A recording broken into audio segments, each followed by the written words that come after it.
spur of references. I was like, oh, well, shit. Look what they're doing here. It's just time and time again, but they're so smart. Like I said in a previous episode, but and this is not spoiling anything about the new movies. They name an ape very early in the very new movies, Bright Eyes. They name an ape Bright Eyes. And so, I'm just watching it. They named this ape Bright Eyes, and then the movie goes on. Then all of a sudden we have Bright Eyes being Heston. Now I understand why they You're named getting the reverse of it. Yeah, I'm getting the reverse reveal. It's as if I listened to Weird Al my entire life. And then all of a sudden you play me the new ones. I go, who are these people ripping off Weird Al? Oh, that's true. Why are they doing these bad remakes of his songs? They're awesome. Which, the last thing I'll say about this, we did have another request to at least do 1 or 2 episodes of the TV show.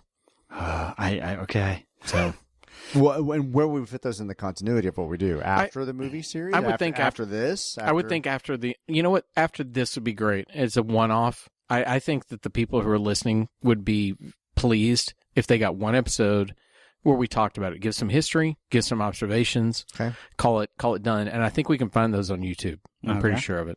All right. Does that sound like a deal? I can do it. I'll do it. Yeah. Okay.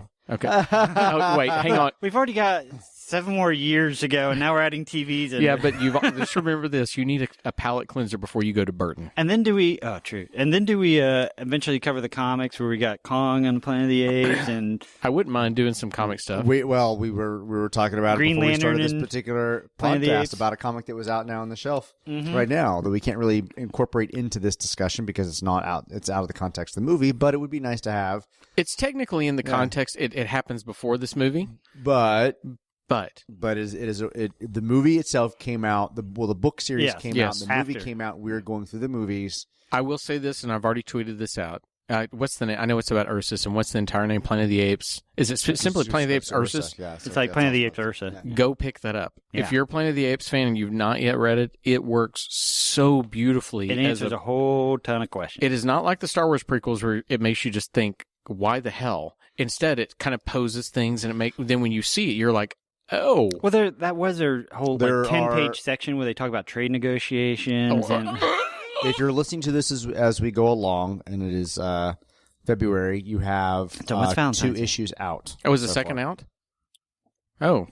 As of February, yes. Oh, yes, sure, as of February. Yeah. Oops.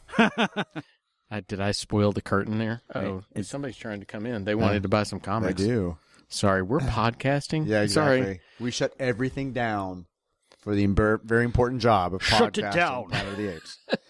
Okay, so I sidetracked enough. We did. So Taylor, barks at Cornelius, shut up.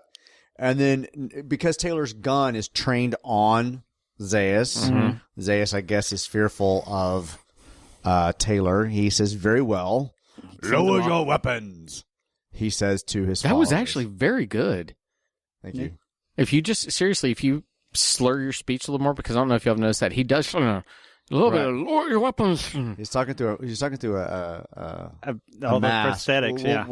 That one more beer, and I will do full. I'll go full on Zayas. Yeah. So I'll be honest. In this minute and the next, I actually had to turn the closed captions on because I couldn't understand him. That's why I said that. Did you really? Yes. I guess I had the benefit of looking at the script so I can kind of see some of the things he says. There's some things in the next minute where I kept thinking, did he say what I think he says? But wow. If you're hearing the horn honking, that's somebody honking outside the store. We don't know what's going on. Anyway.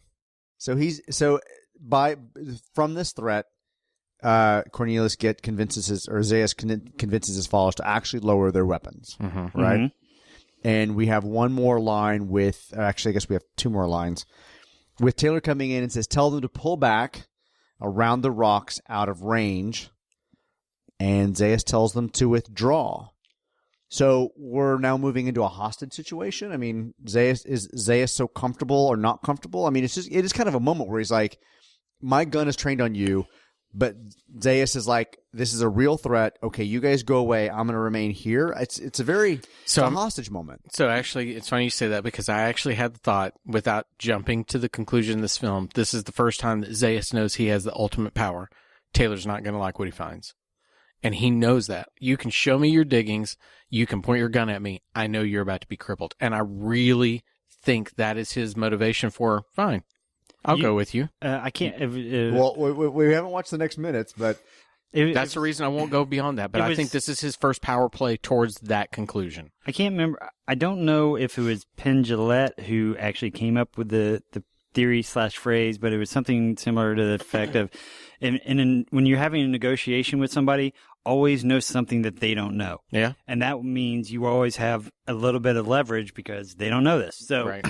he would talk about, he'd be making contract negotiations on the phone, and he would be naked standing under a Nazi flag, just to know that nobody knew that was happening, so he would have a little bit of power to do that. And screw you for putting the image of him naked under a Nazi flag into my mind. Not that he's a Nazi, but just a little thing that he could say, well, when the negotiations come back, guess what? You didn't know this. When we were talking, I was butt-ass naked. Yeah.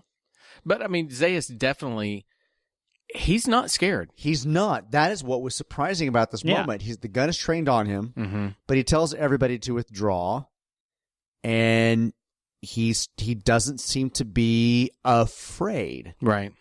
He's not cowering. He's like, sure, cool, all right, head off, everybody. Let's just do it. And as soon as the apes, but he's not afraid. Like, Heston is a wild card in the situation. He's got a gun, and I just gives you a sense of how powerful or strong or that Zaius is. That he is not frightened by this threat. Well, the next minute's going to define that as well. The next minute definitely has what he believes and how strong he is in these. I'm wondering also how much of it is, this is only one human. With a gun, though. One human with a gun, but guess what? Even if I'm killed, he can only kill so many other apes, and then they will destroy him, and then the legend of Taylor will be gone, because who's going to spread it out? If Cornelius and Zero do something, we'll take them out too. By the way, if you're a comic book artist and you decide to make a comic called Planet of the Apes, The Legend of Taylor. The Legend of Taylor. You owe us money. But that's all I've got for this minute. That's all I got for this minute, too, yeah. Richard? I could go more into specifically Zaius and how he reacts to this. I have some...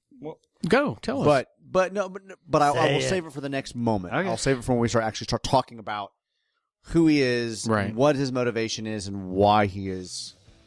Okay, I think that's great, because I do think, like I said, the next moment definitely has this. It's not only who he is, what he controls, but the questioning of that. So save those thoughts. Deal? All right, deal. Sean, you good? I will deal. All right, that's minute 92 in the books. We thank everybody for listening. As always, take the time to rate us, review us on your favorite podcasting service. Go to the website, minuteoftheapes.com. Look for social media links there. We love hearing from you on Twitter. We're starting to get some great interaction, so don't hesitate to get in touch with us. We'd love to hear from you. So for Rich and Sean, I'm Todd. Thanks, everyone. Have a great day. Bye. Bye, everybody. The